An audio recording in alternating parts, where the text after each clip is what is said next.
Muy buenas tardes a todos y todas. Qué gusto saludarlos en esta tarde un poco fría aquí en Bogotá.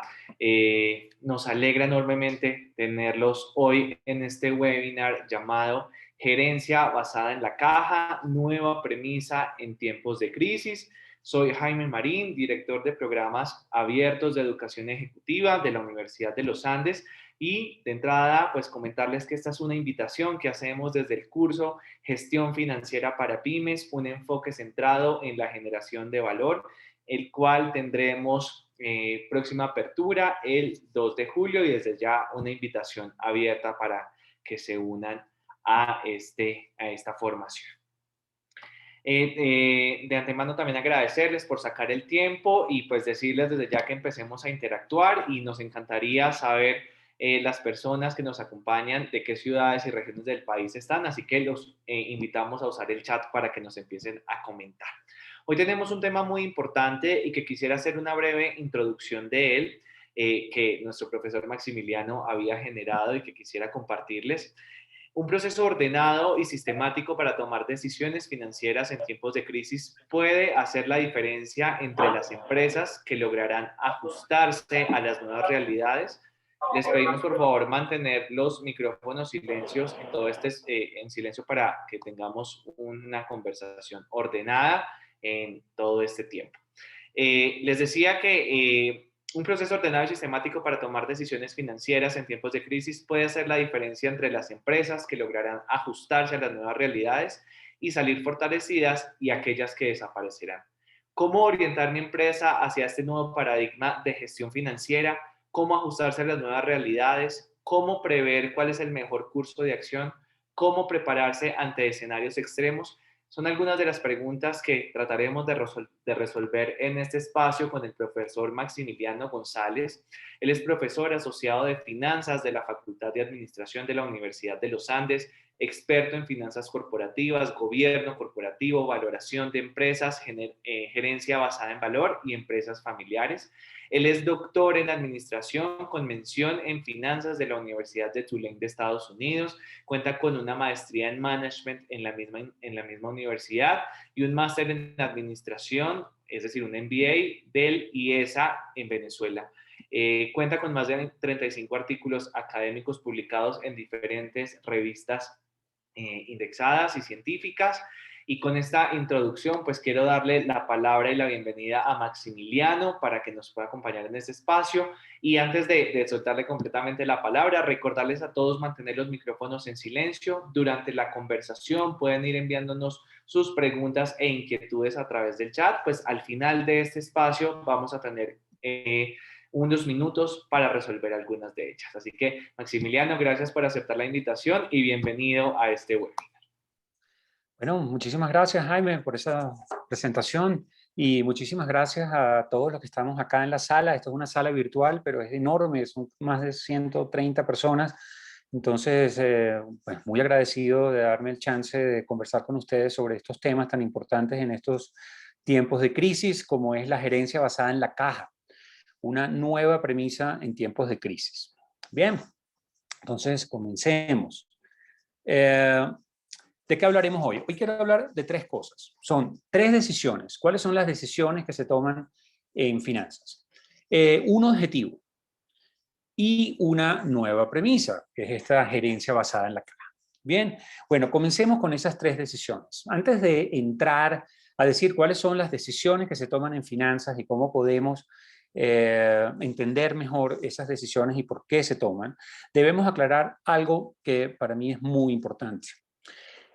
Una buena decisión es un proceso. Como decía Jaime ahora en la introducción, es un proceso sistemático, es un proceso ordenado, no necesariamente es un resultado. Bien, por supuesto nosotros seguimos ese proceso para tratar de aumentar la probabilidad, digamos, que las cosas que van a terminar ocurriendo, pues sean las que nosotros estamos esperando. Pero nosotros en ese sentido podemos controlar el proceso, pero no podemos controlar el resultado. Bien, entonces esto es algo muy importante que hay que tener en cuenta. En tiempos inciertos y de crisis, como los actuales, como los que estamos viviendo en este momento, seguir este proceso es crucial, ¿verdad? Yo considero que el proceso de decisión, entender el proceso de decisión va a ser un elemento clave para las empresas que van a sobrevivir a esta pandemia, que van a generar valor, ¿verdad? Versus aquellas que simplemente van a desaparecer. Bien, entonces considero de extrema importancia entender el proceso. Y por supuesto, sabiendo que seguir el proceso, seguir el to-do list, por así decirlo, el checklist de todo este proceso no garantiza el resultado, porque en definitiva podemos controlar el proceso, pero no podemos controlar el resultado. Bien, vamos a ver entonces estos tres tipos de decisiones. Si ustedes ven al lado izquierdo, esto que ustedes ven acá al lado izquierdo, esto es una empresa. Bien, esto es una empresa. En el lado izquierdo, que es lo que nosotros los financieros llamamos los activos, tenemos dos clases de activos. Los activos circulantes, que son, vamos a llamarlos los activos operativos, inventarios, cuentas por cobrar, la misma caja, y la propiedad, planta y equipos. Bien, es todos esos activos fijos que necesitamos para producir los bienes o servicios que vamos a entregar al mercado. En el lado derecho del balance tenemos, o el del lado derecho de la empresa, para entender esto más en términos empresariales y no necesariamente en términos contables, en el lado derecho de esta empresa tenemos todos los pasivos, es decir, todas las deudas que esa empresa tiene, operativas también. Están las cuentas por pagar, los gastos por pagar, etc. Por otro lado, tenemos las deudas financieras. Estas pueden ser deudas de corto y de largo plazo. Y por último, tenemos el patrimonio, que es básicamente lo que le queda al accionista después de todo lo que el accionista tiene, todo lo que está en el lado izquierdo del balance, se le restan todas las deudas, que es lo que está en el lado derecho del balance. Entonces lo que queda se conoce como el patrimonio, ese es el valor del accionista. Bien, ahora vamos a hacer un pequeño ajuste para entender bien estas decisiones. Vamos a generar algo que se llama el KTNO. KTNO es el capital de trabajo neto operativo. Para entender esto en términos coloquiales y en términos que todo el mundo puede entender sin problemas, el KTNO para una empresa es la gasolina para un carro. Si nosotros vemos a un carro, ¿verdad? Podemos tener un Ferrari, ¿verdad? Pero si no le ponemos gasolina, ese Ferrari no camina, no anda. Bien, entonces el KTNO es eso que hace que la empresa marche, que la empresa pueda sobrevivir el día a día. Bien, es la gasolina de la empresa, por así decirlo. Ese KTNO es el activo circulante operativo que mencionábamos antes, menos el pasivo circulante operativo. Esa diferencia, ese es el KTNO, la gasolina de la empresa. Cuando hacemos este ajuste, vemos que en el lado izquierdo tenemos el KTNO, la propiedad, planta y equipos, y en el lado derecho nos quedamos entonces solo con la deuda financiera y con el patrimonio, o equity, como también se conoce en el argot financiero. Entonces, ¿cuáles son esas tres decisiones que debemos tomar? Son decisiones operativas que va a afectar el KTNO, ¿no? Entregamos o no entregamos un descuento por pronto pago, hacemos un factoring para convertir, ¿no?, nuestras cuentas por cobrar rápidamente en efectivo, tratamos de innovar en los procesos para disminuir la cantidad de inventarios, por ejemplo. Esas son típicas decisiones de carácter operativo. Luego tenemos las decisiones de inversión. Esas decisiones de inversión tienen que ver con la propiedad, planta y equipo. El famoso CAPEX, el Capital Expenditures, que también se utiliza mucho en el argot financiero. Eso tiene que ver con todo el activo fijo de la empresa, ¿no? Y en el lado derecho, entonces, están las decisiones de financiación. Bien, ¿cómo vamos a financiar el lado izquierdo? ¿Cómo vamos a financiar el KTNO? ¿Cómo vamos a financiar las inversiones? ¿Verdad? Entonces, estas son las decisiones de financiación. Entonces, nosotros en finanzas básicamente tomamos tres tipos de decisiones: operativas, de inversión y de financiación. Ahora, Lo interesante de todo esto es que todas estas decisiones, el foco de todas estas decisiones es el mismo. Tenemos un solo objetivo en finanzas. ¿Cuál es ese objetivo? Y sobre esto voy a elaborar un poquito. El objetivo es maximizar el valor sostenible que la empresa genera para sus accionistas. Ese es el objetivo de las decisiones operativas, de las decisiones de inversión y de las decisiones de financiación. Maximizar el valor sostenible que la empresa genera para sus accionistas. Bien, vamos a elaborar un poco en esto a fin de entenderlo bien. ¿Qué quiere decir sostenible?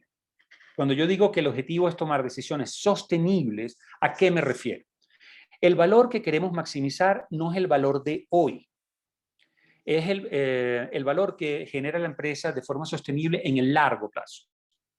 Bien, yo puedo tomar una decisión hoy que de alguna manera va a beneficiar hoy al accionista, pero que lo va a perjudicar en el largo plazo. Entonces, en ese caso, sería una mala decisión financiera. Entonces, las decisiones financieras tienen que ver no solamente con lo que está ocurriendo hoy, sino con lo que va a ocurrir en el futuro. Y en ese sentido, yo debo procurar que todas mis decisiones, tanto operativas de inversión y de financiación, sean decisiones sostenibles en el tiempo, que maximicen el valor del accionista en el tiempo. Bien, muy importante. Luego, el otro elemento que quiero resaltar de esta definición es el accionista. Bien, porque a veces cuando nosotros decimos eso en finanzas y decimos, no, nosotros lo que queremos es maximizar el valor del accionista, a veces eso trae una connotación un poco egoísta, ¿no? Nos dicen, no, pero es que esta gente en finanzas solo piensa en la plata para el accionista y son muy egoístas, etc. Eso no es cierto. ¿Y por qué? Porque la riqueza del accionista debe verse como un meta objetivo, como un meta objetivo. Yo quiero llegar a ese objetivo, pero ese objetivo está sujeto a ciertas restricciones. Bien, entonces, en este meta objetivo se incluyen todos los otros dolientes de la empresa. Los clientes, los proveedores, los empleados, el Estado, la sociedad, el medio ambiente, el planeta Tierra. Es decir, allí de alguna manera está incluido todo. Por ejemplo, yo podría maximizar el valor sostenible que la empresa genera para sus accionistas produciendo, digamos, productos de baja calidad, teniendo clientes insatisfechos. Obviamente no. Quizás lo podría lograr en el corto plazo. Podría, entre comillas, engañar un poco a los clientes en el corto plazo, ganar mucha plata en el corto plazo, pero eventualmente los clientes van a dejar de comprar mis productos. Y como mi foco está en el largo plazo, entonces en ese caso los clientes están también incluidos en ese meta objetivo. Podemos decir lo mismo con los proveedores, por supuesto, los empleados. ¿Podría yo, por ejemplo, maximizar la riqueza para mis accionistas si yo tengo empleados insatisfechos con la organización? Por supuesto que no. Justamente los mejores empleados, si están insatisfechos, son los empleados que van a conseguir trabajo más rápido, probablemente en mi competencia, ¿no? Entonces, si yo quiero maximizar la riqueza sostenible en el largo plazo de mis accionistas, obviamente tengo que tener a unos empleados motivados, unos empleados que quieran hacer esa milla adicional, y eso solo lo puedo lograr si, digamos, los empleados se sienten a gusto y sienten que están cumpliendo su plan de vida. Lo mismo con la sociedad, el Estado, ahorita que están de moda los temas ambientales. ¿Podría yo, por ejemplo, maximizar el valor que genero a los accionistas contaminando el ambiente, teniendo una huella de carbono demasiado alta, no haciendo los tratamientos de las aguas apropiados? Entonces, de nuevo, uno podría de repente engañar un poco a los organismos reguladores, pero eso sería un beneficio de corto plazo probablemente, porque en el largo plazo, y ahorita sobre todo con las redes sociales, basta que alguno de mis empleados diga, no, la empresa no está haciendo los tratamientos de agua adecuados y la gente deja de comprar mis productos. Fíjense lo que pasó ahora con los perfumes y estas cosas, que el mercado se enteró que hacían experimentos con los animales, por ejemplo. Bien, entonces es muy importante que cuando hablemos de maximizar la riqueza del accionista, entendamos eso como un meta objetivo. Bien. Bueno, y lo otro que quería resaltar de esta definición es cuando hablo de valor. Bien, maximizar el valor. recursos, el valor sostenible que la empresa genera para los accionistas. Bueno, el valor o la riqueza que buscamos maximizar con nuestras decisiones se traduce en algo muy concreto, la caja, ni más ni menos. El valor no es el crecimiento de las ventas, el valor no es el tamaño de los activos de la empresa, el valor no es la utilidad operativa de la compañía, no, eso no es el valor. El valor, en definitiva, es la cantidad de caja que yo tengo disponible para mis actividades de consumo. Bien, yo algunas veces bromeo con mis estudiantes y le digo, vaya a Carulla y haga un mercado con un pedacito de utilidad neta, a ver qué le dice. No, si usted va a ir a Carulla a hacer un mercado, necesita ir ¿con qué? Con caja. Bien, con plata constante y sonante en el bolsillo. Bien, eso es el valor. Entonces, maximizar el valor sostenible que la empresa genera para sus accionistas es lo mismo que decir maximizar la caja disponible que la empresa genera para sus accionistas. Bien, ahora, ¿qué voy a hacer con esa caja? ¿Qué voy a hacer con eso? Ya eso es ese ya es otro tema. De hecho, este objetivo inclusive aplica para las empresas sin fines de lucro.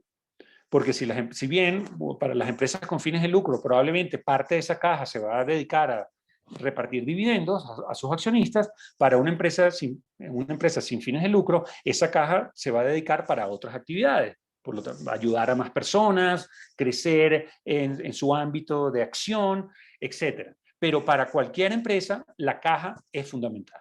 Bien. Bueno, entonces la nueva premisa, gerencia basada en la caja, que por cierto no es una nueva premisa en ese sentido, porque eso es algo que desde la teoría financiera siempre ha sido así, es decir, maximizar el valor siempre desde el punto de vista financiero, siempre ha sido maximizar la caja disponible. Sin embargo, esto ha ido cambiando mucho a través del tiempo y mucha gente toma sus decisiones viendo solamente los estados financieros contables, sobre todo la utilidad neta, lo que llaman el bottom line, la utilidad neta. Pero resulta que, como decía anteriormente, la utilidad neta no es la caja. Bien, yo no puedo ir a Carulla a comprar, a hacer un mercado con utilidad neta. Yo tengo que ir a Carulla a hacer un mercado con caja. Bien, entonces esta nueva, entre comillas, premisa se hizo ahora evidente con la crisis del COVID. Bien, yo participo en algo que se conoce como la Liga de Directores, que es unas reuniones que se hacen anualmente con los miembros de juntas directivas de muchas empresas importantes en Latinoamérica. Y algo que todos tenían en común, que ahora la discusión dentro de las juntas directivas era la caja.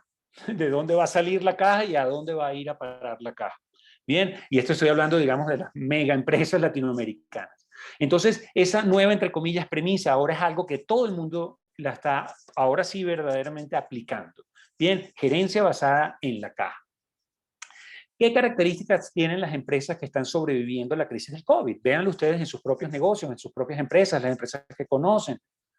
¿Qué características tienen estas? ¿Cuáles empresas pudieron reinventarse e inclusive crecer en segmentos de mercado? Ahorita estamos viendo empresas que su modelo de negocio es otro, es distinto al que tenían antes. Pero ¿cómo lo pudieron hacer?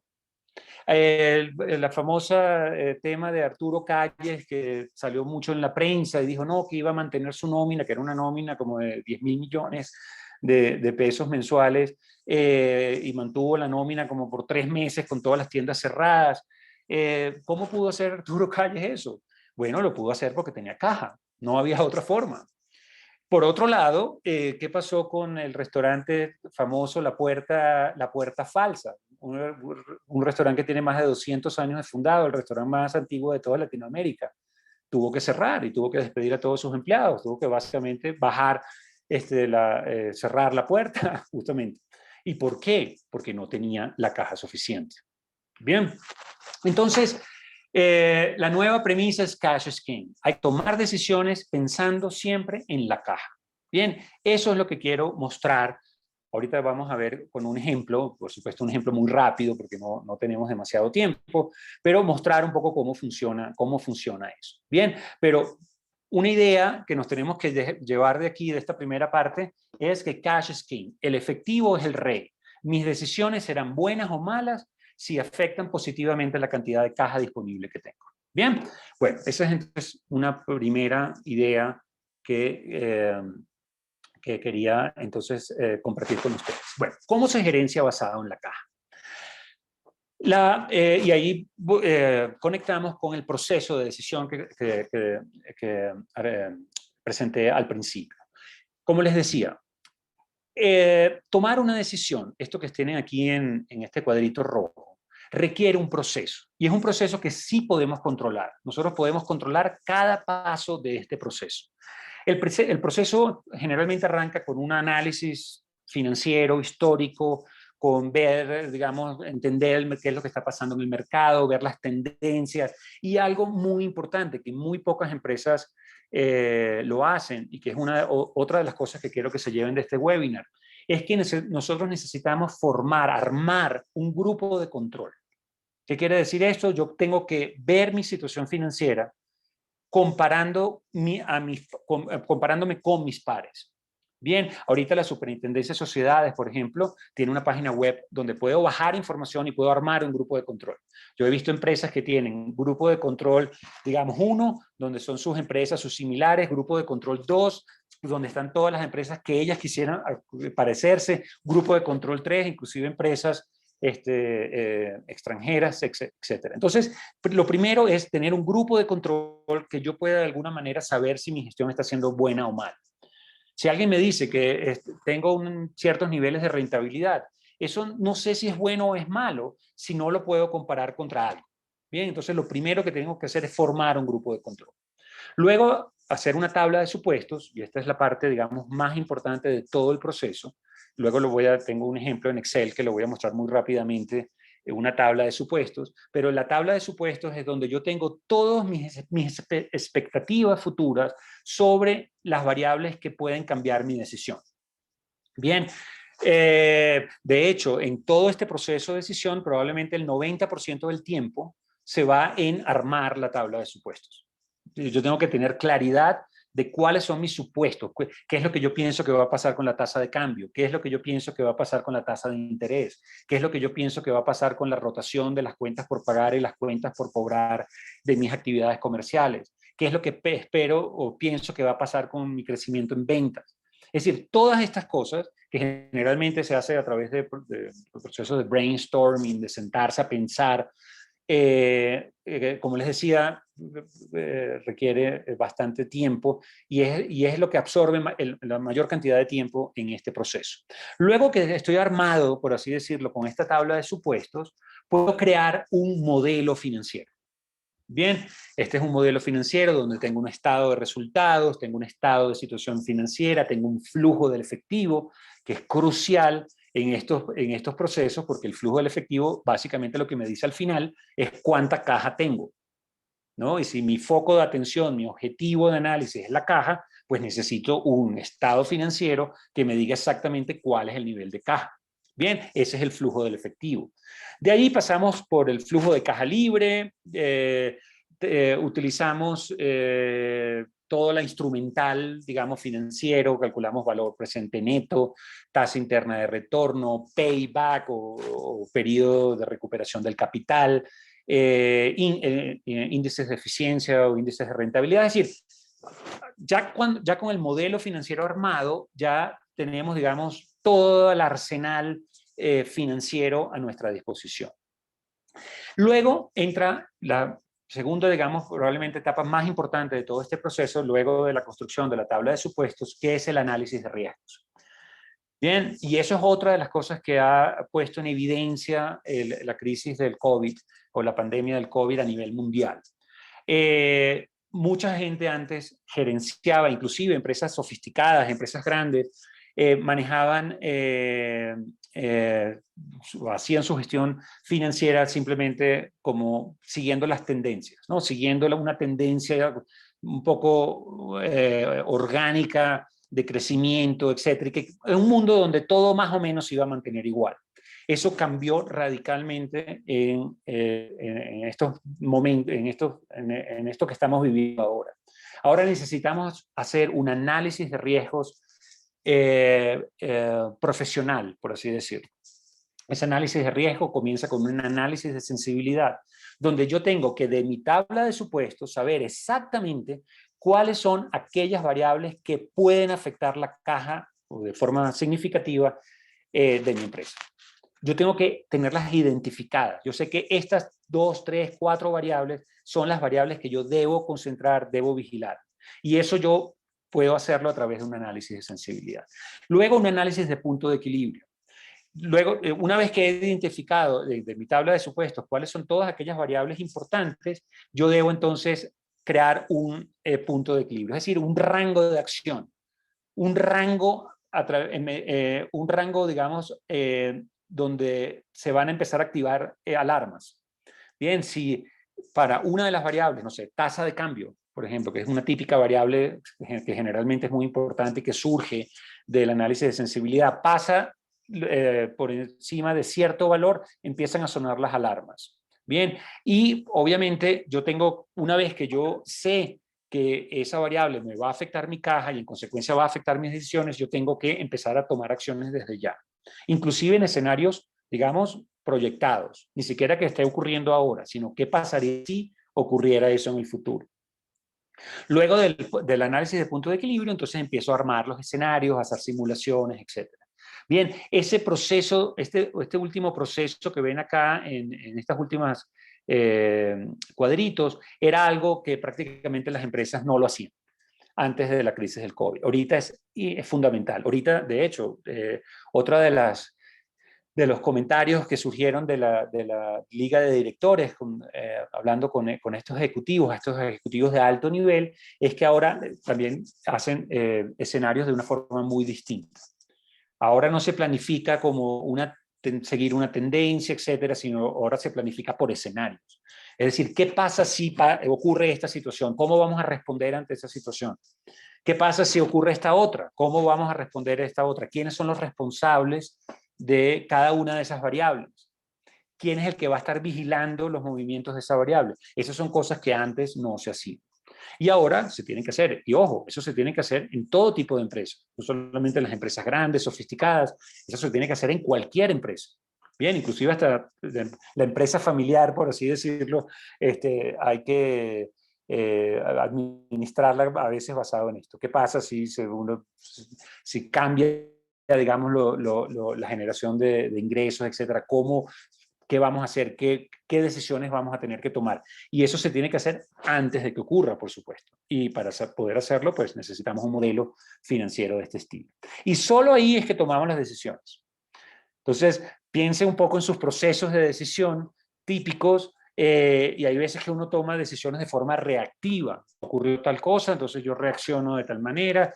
Entonces, uno cuando está funcionando de manera reactiva, deja de ver, digamos, la gerencia desde un punto de vista más estratégico. Bien, entonces, fíjense de nuevo todo lo que tenemos que pasar para tomar una decisión. Vamos a comprar una maquinaria. Bueno, pase por todo este proceso.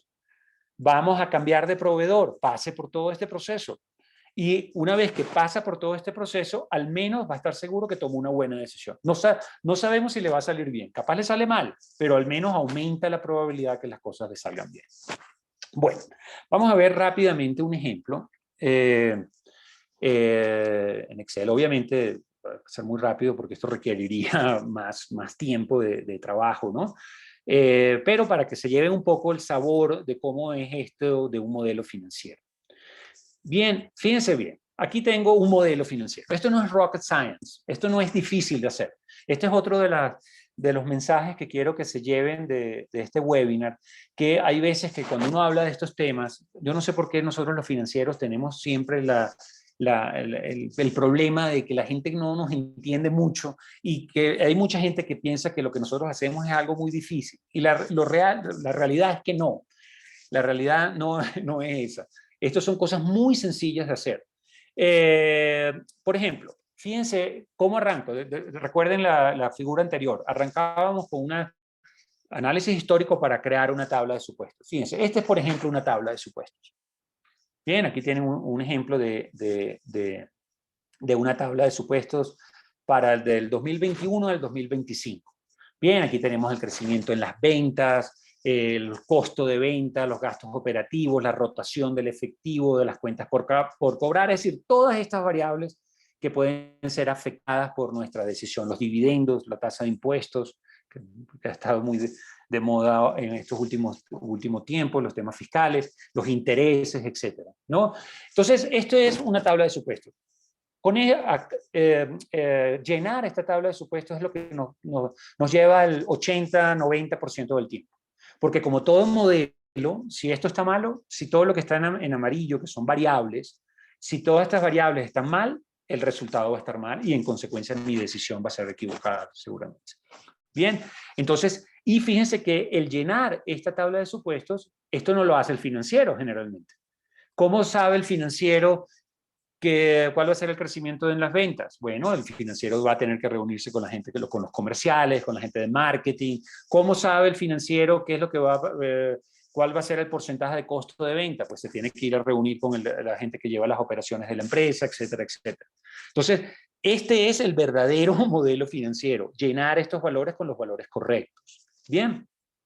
Después de esto se genera un estado de resultados, ¿no? Bueno, pues digamos, sin entrar en muchos detalles, pero se puede proyectar fácilmente un estado de resultados. Fíjense en este caso, que es la empresa que viene tal, digamos, si ustedes se dan cuenta acá, todos estos valores son los valores que tenía históricamente. Entonces, este es casi todos. Entonces, este es como que la empresa, digamos, funcionando tal como venía funcionando. Aquí está su estado de resultados. Fíjense, mucha gente solamente mira este número, la utilidad neta. Bien, bueno, entonces en este modelo la utilidad neta va creciendo, pues bien, acá está el estado de situación financiera.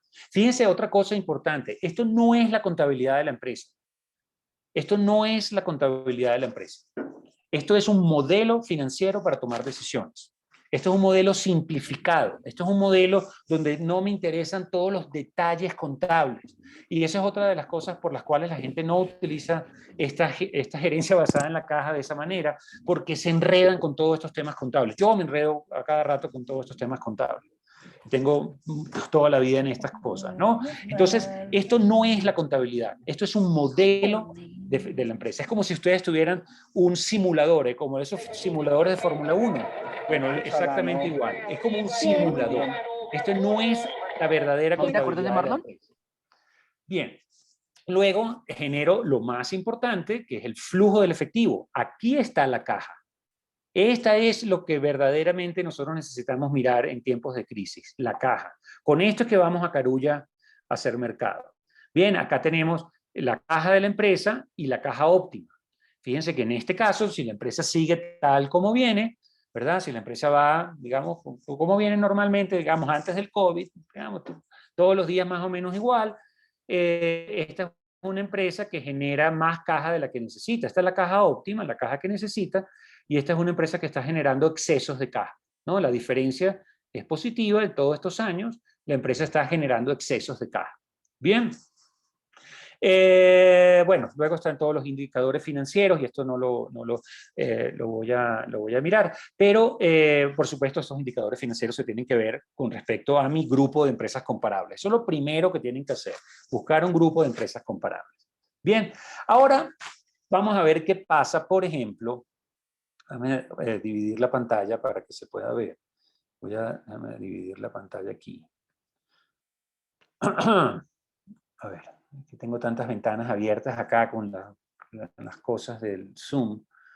A ver, vista. Okay. Veamos la pantalla. Esta es la caja. Recuerden que este es el número. Voy a colocarlo, o mejor dicho, la diferencia que es la caja óptima versus la caja que genera el modelo financiero. Déjame ponerlo acá resaltarlo en color amarillo, ¿no? Esta es la diferencia. En este caso, vamos muy bien.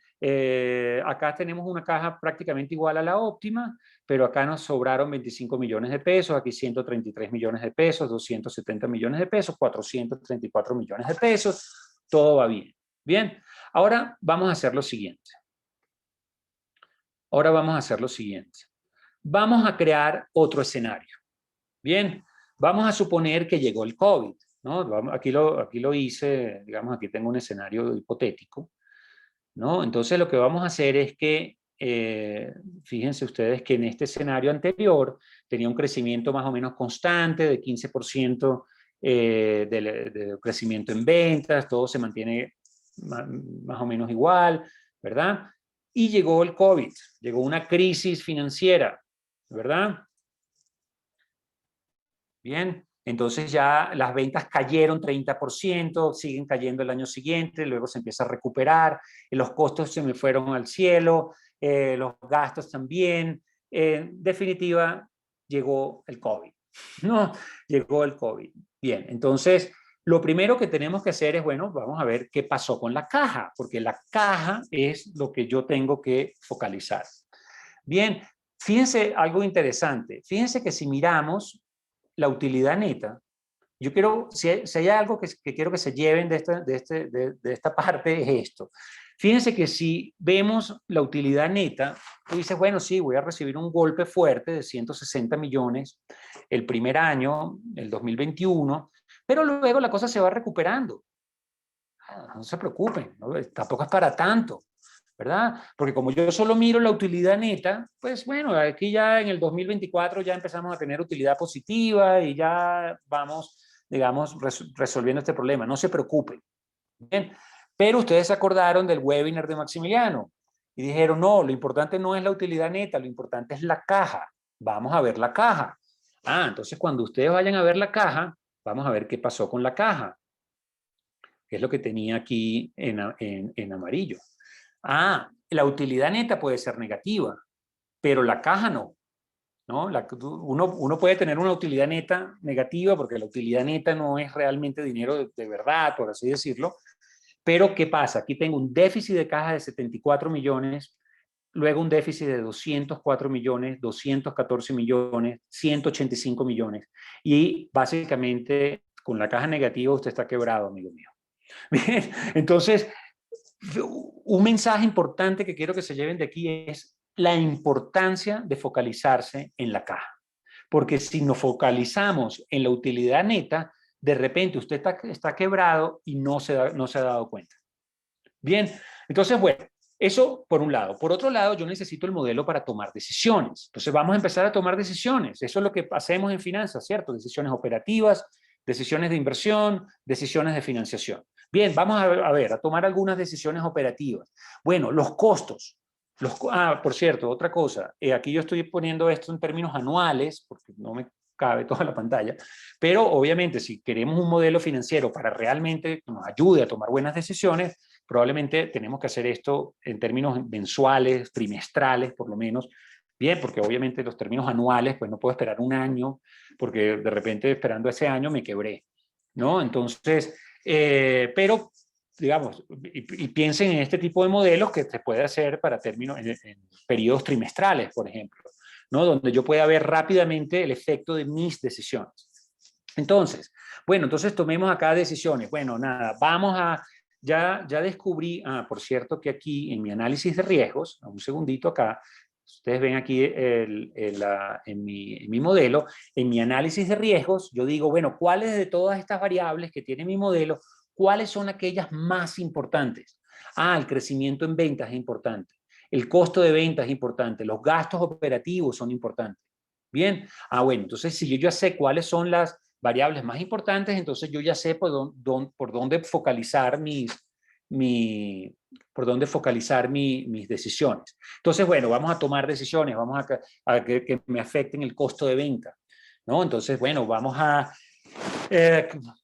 revisar mi estructura de costos, vamos a ver la mano de obra directa, los gastos indirectos de fabricación, los inventarios, mis proveedores, etcétera, etcétera, etcétera. Y vamos a suponer que logramos bajar estos costos de venta. Luego de esto que estoy diciendo en un minuto, podemos pasar varias semanas resolviéndolo, pero vamos a suponer que podemos, de acuerdo a nuestro plan, bajar el costo de venta, no sé, a 75%, por así decirlo.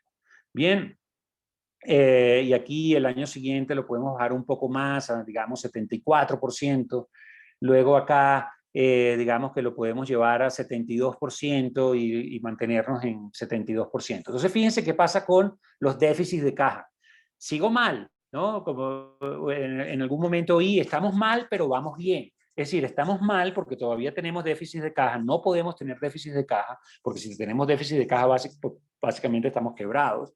Es decir, podemos tener déficit de caja por periodos muy cortos de tiempo, pero tener déficit de caja significa que eventualmente no voy a poder pagarle a los bancos, no le voy a poder pagarle a mis empleados, etcétera, ¿no? Entonces, no puedo tener en el largo plazo déficit de caja. Entonces, estamos mal, pero vamos bien.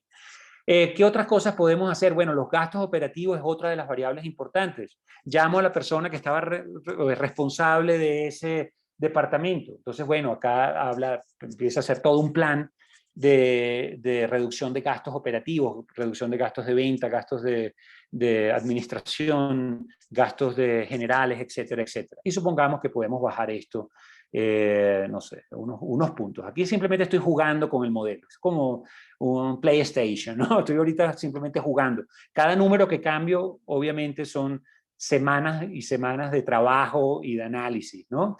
Y vamos a suponer que esto va bajando y se llega rápidamente al 15%. Bien, entonces seguimos teniendo problemas, pero vamos bien, ya sabemos dónde atacar los problemas.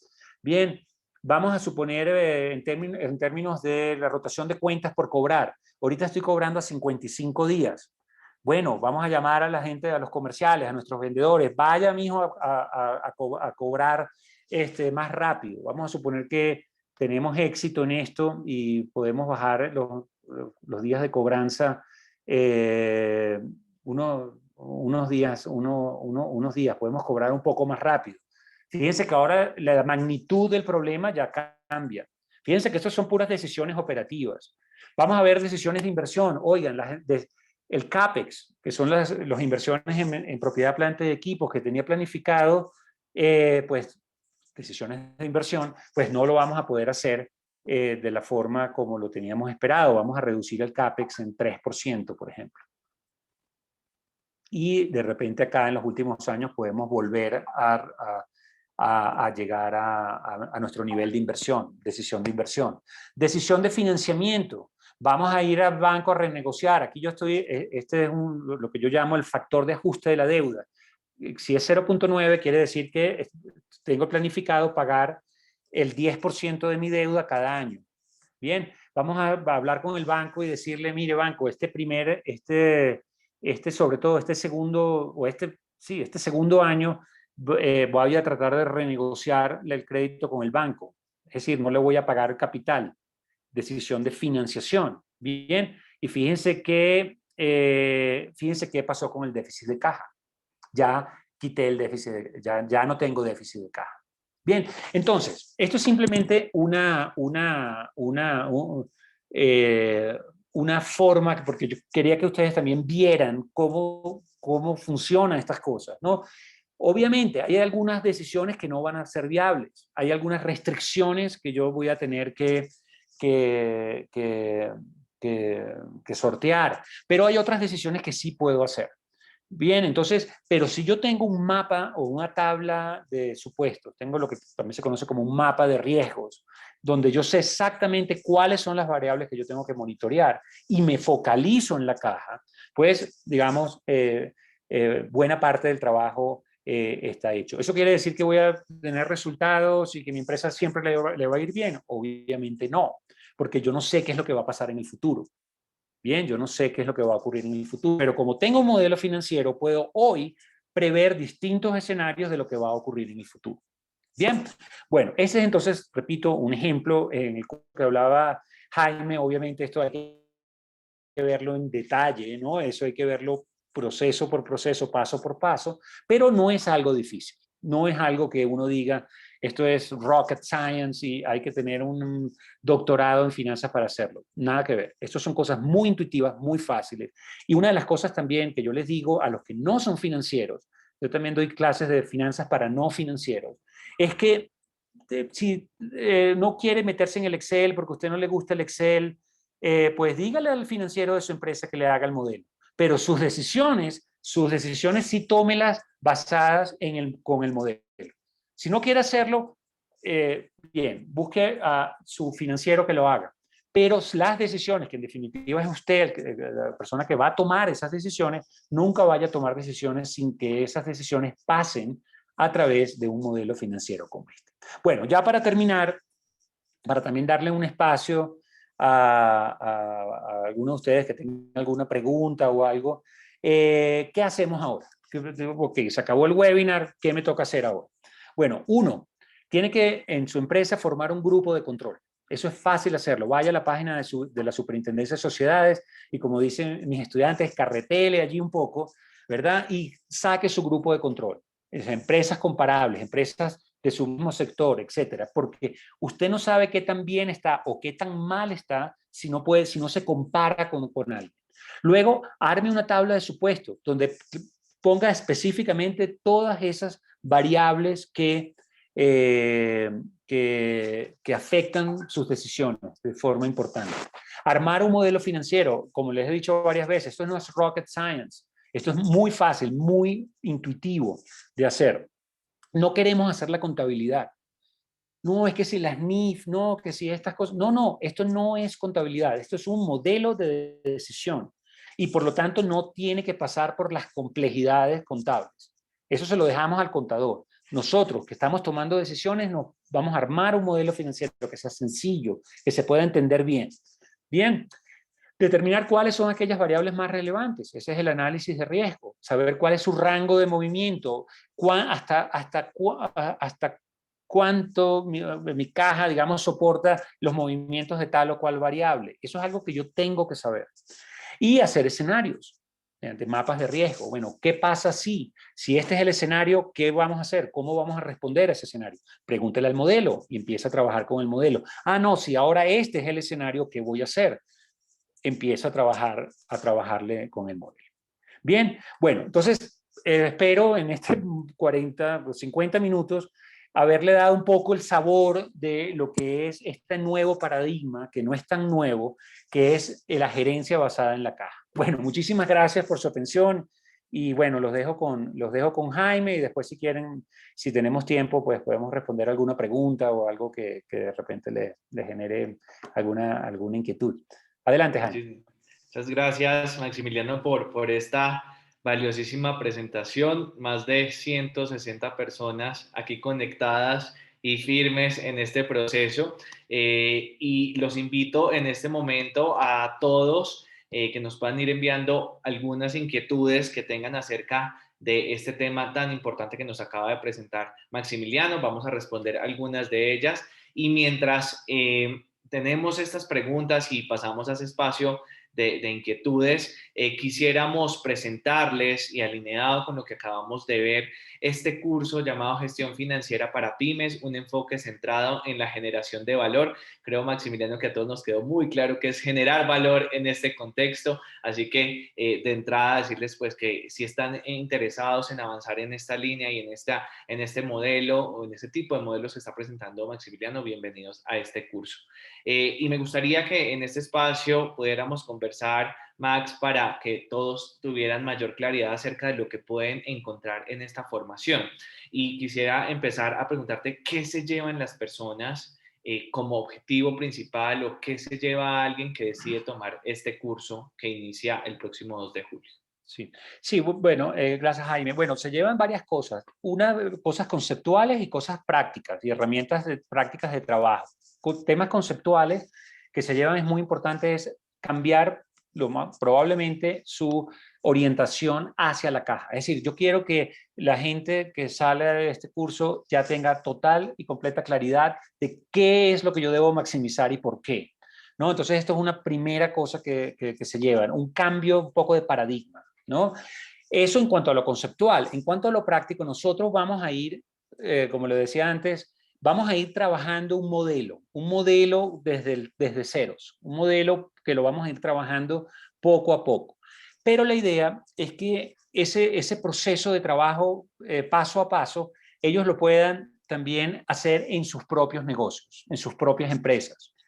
Bien, sobre todo cuando olvidándonos un poco de todas esas complejidades, digamos, de la contabilidad.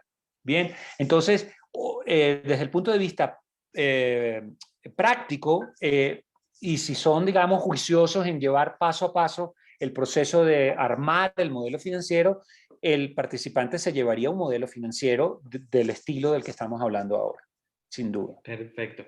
Creo que esto responde un poco a la pregunta de varios, y es que si podían tener este modelo, pues la respuesta es, van a tener un modelo mejor, pero ingresando al curso para que lo vayan Claro, no, construyendo, claro, ¿cierto, claro, Max? no, y además que este modelo, sí, sin duda, y este modelo obviamente es un modelo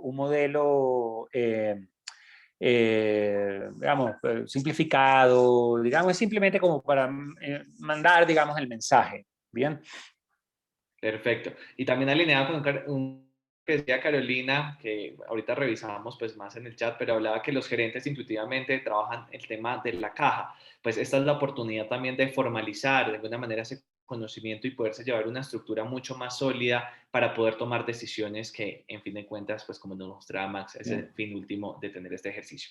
Esto es parte de perfecto. lo que van a encontrar y de las temáticas que van a ver, introducción en el concepto de gerencia basada en valor, análisis financiero, construcción de tablas de supuestos, elaboración de estados de resultados, situación financiera y estado flujo del efectivo proyectado, el modelo prospectivo en el flujo de caja libre de la empresa, identificación de las variables más importantes del modelo de valoración a través de un análisis de riesgo y proponer objetivos de corto, mediano y largo plazo basados en los parámetros del modelo de gestión, como les mencionaba Maximiliano en este camino de construcción.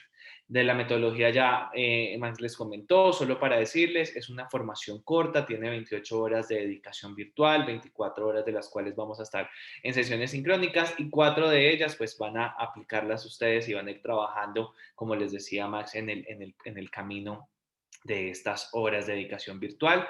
Las sesiones están repartidas entre martes, jueves y sábado. Los sábados son sesiones de 4 horas, los otros días de 3 horas y entre 2 y 3 horas para que podamos avanzar de la manera más eficiente en este proceso formativo. Y como les mencionábamos, iniciamos el próximo 2 de julio, así que todas las personas interesadas en ser parte de este curso de gestión financiera para pymes, en el chat Alejandra Ayala les ha dejado un link donde nos pueden dejar sus datos para contactarlos mañana y ampliar la información, guiarlos en el proceso de inscripción, o de igual manera pueden hacer clic en un link que les dejamos allí y van directamente al WhatsApp donde les podemos atender de manera inmediata las dudas e inquietudes para que sean parte de esta formación y no pierdan la oportunidad de seguir profundizando en esos temas de generación de valor y la gestión financiera para pymes.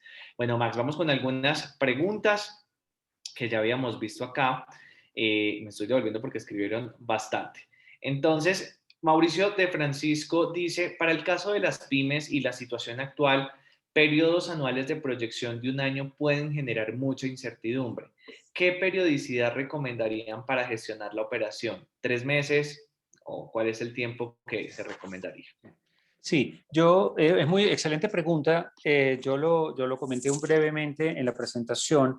Hacer un modelo como el que vimos ahorita de anual, pues obviamente no tiene sentido porque cuando llegue el próximo año, probablemente en el medio ya quebré, ¿no? Entonces efectivamente deberíamos trabajar siempre periodos como yo diría trimestrales. Si hacemos periodos muy cortos, el problema que tenemos es que nos vamos a enredar con el día a día.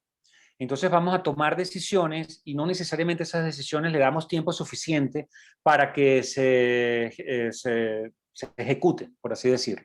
Entonces, en mi experiencia, las empresas que llevan este tipo de gerencia basada en la caja generalmente tienen periodos de análisis de 3 meses. Cada 3 meses se sientan, inclusive pymes tienen reuniones de junta directiva cada 3 meses. Y parte de la reunión de junta directiva de cada 3 meses es ver, bueno, venga y dígame qué es lo que está pasando con la empresa, qué ha pasado con las variables de la tabla de supuestos, porque habrá que modificar algunas, pero es como una especie de herramienta de trabajo, sobre todo digamos, del más alto nivel, de la junta directiva, del comité directivo, etc. Perfecto, Max, muchas gracias. Max, preguntan que si el curso es solo para pymes. Bueno, como les digo, la gerencia financiera basada en la caja va desde Ecopetrol, desde Ecopetrol hasta, digamos, la empresa pequeña, digamos, de pyme, pues, ¿no? Entonces, esta es una forma de hacer negocios, esta es una forma de gerenciar un negocio. Entonces, no es, digamos, una empresa grande puede también verse muy beneficiada, inclusive hasta más porque tiene más estructura, tiene más gente que puede estar, digamos, manejando el modelo, etcétera. Pero conceptualmente las ideas son las mismas, no hay diferencia. Entonces, sí, la respuesta a la pregunta es definitivamente sí. Sí pueden ir personas que trabajan en empresas más grandes. Uh-huh. Perfecto. Gustavo Ramírez dice, ¿cómo puede una empresa que está iniciando poder generar una simulación de estas o el modelo que presentaste si aún no tiene un historial ni un promedio de ingresos? ¿Qué recomendarías? Excelente, excelente pregunta. Excelente pregunta. Y hay dos, digamos, tipos de respuestas. Una es, por eso es la importancia de siempre tener un grupo de control. El grupo de control son empresas similares de la misma industria, ¿no? Empresas que se parecen en lo que ellas hacen. Esas empresas tienen información pública en la Superintendencia de Sociedades. Bien, inclusive tienen todos sus estados financieros, etcétera. Entonces, lo primero es hacer un grupo de control. Y entonces, una vez que tú tengas ese grupo de control, tú puedes obtener algunas ideas de cómo le puede ir a la empresa. Y ahí es donde vienen los escenarios. Entonces, claro, tú no tienes información histórica y digamos, bueno, vamos a suponer que fue un éxito y resulta que las ventas del primer año crecieron 150% y se mantuvo así durante 3 años. Bueno, ese es un escenario, lo colocas en la tabla de supuestos y analizas qué es lo que pasó. Ahora, ¿qué pasa por el contrario? El producto que estamos lanzando al mercado no fue exitoso y las ventas no crecieron de acuerdo a lo esperado y pones eso en la tabla de supuestos. Y te haces la pregunta, bueno, ¿qué hacemos ahora en esta situación? Bueno, de repente, si esta es la situación, ya nosotros en el tercer año deberíamos estar cerrando, por ejemplo. Bien. Luego puedes hacer un escenario intermedio. Entonces puedes decir, bueno, en este escenario, ¿qué es lo que tenemos que hacer para que la cosa, digamos, funcione mejor? Bueno, de repente tenemos que invertir más en marketing. Entonces, en la tabla de supuestos pones un incremento en los gastos de marketing, por ejemplo. O de repente nuestras expectativas de utilidad, de beneficios, quizás era demasiado alta y tenemos que bajar un poco esos márgenes. Pero fíjense que todo eso se lo estás preguntando al modelo y el modelo te está dando respuestas. Bien, entonces recuerden que esto no es la contabilidad. Este es otro mensaje importante que quiero que se lleven. Esto no es la contabilidad, esto es un modelo de decisión. Bien. Perfecto, Max, gracias. Bueno, Juan C. Guevara pregunta que cuándo inicia el curso. Iniciamos el 2 de julio. Las sesiones son semanales, en los días martes, jueves y sábados. Están rotados entre la semana los días. Igual en la página web pueden ver directamente el cronograma para que se puedan programar en esta formación. José Fernando Toro pregunta, ahora en pandemia y crisis, ¿qué tan frecuentemente no se deben revisar los supuestos y qué otras variables han surgido para hacer esa proyección? Sí, sí, sin duda. Y eso que dicen es muy importante porque hay veces que uno dice, bueno, gastamos un montón de tiempo, armamos la tabla de supuestos, invertimos un montón de horas y esa tabla de supuestos se quedó ahí fija y esperemos hasta el próximo trimestre para ver qué ocurrió. No, eso es algo dinámico y sobre todo en estos tiempos. En estos tiempos, yo, por ejemplo, mi experiencia, digamos, en el mundo de empresas reales, estaba con todos estos temas tributarios y muchas de estas tablas de supuestos tenían impuestos de 50%, 45% de impuesto de renta. Luego, la reforma por todos estos, digamos, problemas, pues no logró pasar, entonces inmediatamente ya se cambia ese valor. Es decir, esto es algo dinámico. Como les comentaba anteriormente, esta es una forma de gerenciar un negocio. Estamos gerenciando, es una nueva paradigma, por eso es que quise bautizar el webinar con eso del nuevo paradigma. Esta es la nueva forma de manejar empresas, focalizándonos en la caja, identificando cuáles son las variables más importantes, reaccionando ante los cambios que hay en el mercado. Bien, y cuando tenemos un modelo financiero que nos permite tomar esas decisiones, pues es mucho más fácil. Perfecto. Aquí hay una pregunta, me imagino que un poco más estratégica y toma de decisiones de Néstor Franco y es, ¿son más importantes los escenarios de aplicación de eficiencias financieras que los de innovación o que la innovación? No, de nuevo, este modelo financiero, velo como Google Maps, ¿no? Tú estás yéndote por un camino y tú le preguntas a Google Maps, oye, si me voy por este otro camino, alguna innovación, entonces Google Maps te dice, oye, aquí te va a tomar más tiempo llegar a tu destino, ¿no? O por el contrario, no, sí, métete por este camino y probablemente vas a llegar más rápido. Entonces vean este modelo financiero como una especie de Google Maps que te va ayudando a tomar esas decisiones. De repente tú dices, bueno, vamos a hacer esta innovación financiera y resulta que el modelo financiero te dice que si haces esta innovación financiera, en 6 meses te quedaste sin caja. Entonces tú dices, no, pero es que yo quiero hacer esa innovación financiera porque es que eso tiene mucho sentido estratégico, etcétera. Bueno, entonces, ¿qué podemos hacer con esta innovación financiera para que dentro de 6 meses no te quedes sin caja? Ah, bueno, tenemos que hacer tomar tal decisión operativa, tomar tal decisión de inversión, tomar tal decisión de financiación, pero podemos entonces tomar decisiones basadas en este modelo financiero y no simplemente apostarle que las cosas van a salir bien. Porque sí, es cierto, hay veces que las cosas salen bien, hay veces que tomamos una decisión porque puro feeling y las cosas salieron bien. Eso no quiere decir que tomaste una buena decisión. Eso quiere decir que tuviste suerte. Por el contrario, hay veces que seguimos por este proceso que explicamos ahora en general, paso por paso, y resulta que las cosas salieron mal. Eso no quiere decir que no tomaste una buena decisión, sino que no puedes controlar, digamos, lo que está pasando allá afuera. Bien. Perfecto. Max, esta pregunta y yo creo que vamos con las últimas dos para ir cerrando este espacio. La primera es, ¿este curso aplica, el curso de gestión financiera para pymes, aplica para personal no financiero o se debe tener un conocimiento avanzado en finanzas para poder estar allí?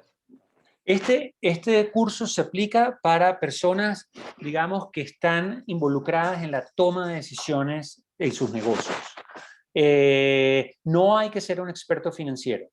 Bien, hay que entender que la potencia de los modelos financieros. Y como le dije anteriormente, usted de repente no quiere hacer un modelo financiero. Tú dices, no, eso es muy complicado, el Excel, yo no soy bueno en Excel, etcétera.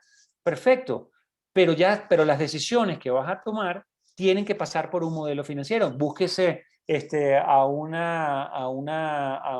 financiero o dígale al financiero de su empresa que le arme su modelo financiero. Entonces no arma el modelo financiero, pero toma usted, que es el que toma las decisiones, va a tomar las decisiones basadas en ese modelo financiero. Y en definitiva, yo lo comenté antes, el input, que es la tabla de supuestos, que es cómo ingresamos información a la tabla de supuestos, eso no lo hacen los financieros, de hecho. Generalmente eso lo hace la gente que está en el día a día de la empresa. Entonces, ahora, esto no es rocket science, por lo tanto, no se necesitan conocimientos avanzados. Se necesita, por supuesto, entender qué es un estado de resultados, se necesita saber qué es un balance general, se sugiere que se revise qué es un flujo del efectivo, aunque eso lo vamos a ver en el curso. Pero si alguien tiene un background de negocios, probablemente entiende que es una utilidad neta, que es un activo, que es un pasivo, etcétera. Y en ese sentido no es obligatorio que sean expertos en finanzas. Super, Max.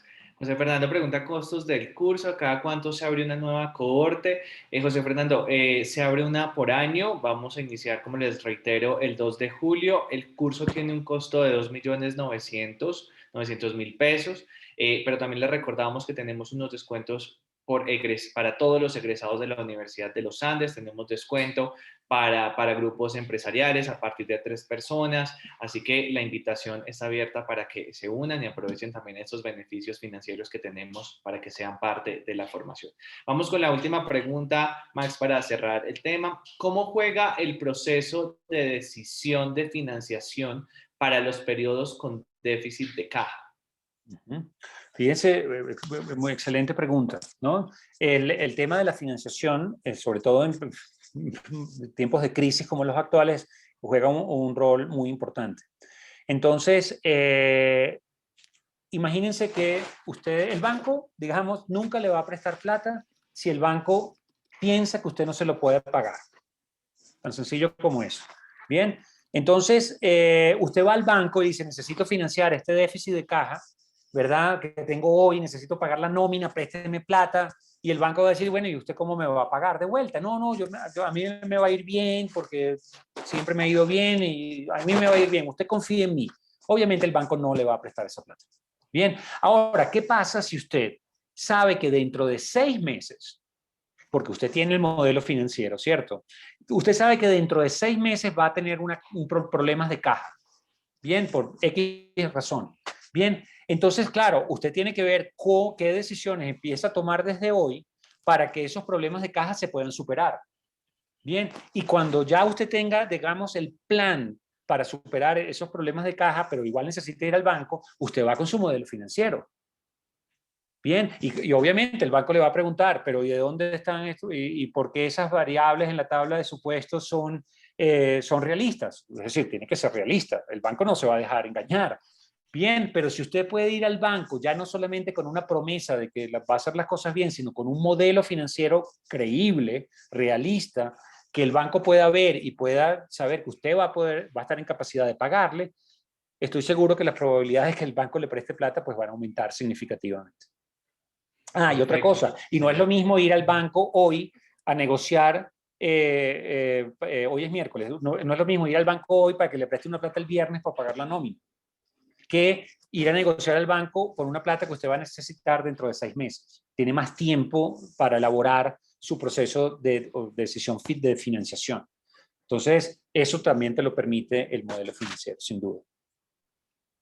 Pues muchísimas gracias, Maximiliano, por todos estos aportes y la presentación y el ejemplo y el modelo que trajiste, porque creo que fue de gran utilidad para las más de 160 personas que tuvimos en este espacio. También un agradecimiento a todos ustedes que se conectaron y estuvieron con nosotros en este webinar. Les recordamos, la invitación está abierta para que se unan al curso Gestión Financiera para Pymes, el cual iniciará el próximo 2 de julio. En el chat en este momento les pusimos nuevamente la información para que puedan dejarnos sus datos y los podamos contactar para guiarlos en el proceso de inscripción y se unan a esta formación y puedan claramente tomar mejores decisiones financieras y estratégicas en la generación de valor que quieren para sus empresas y organizaciones.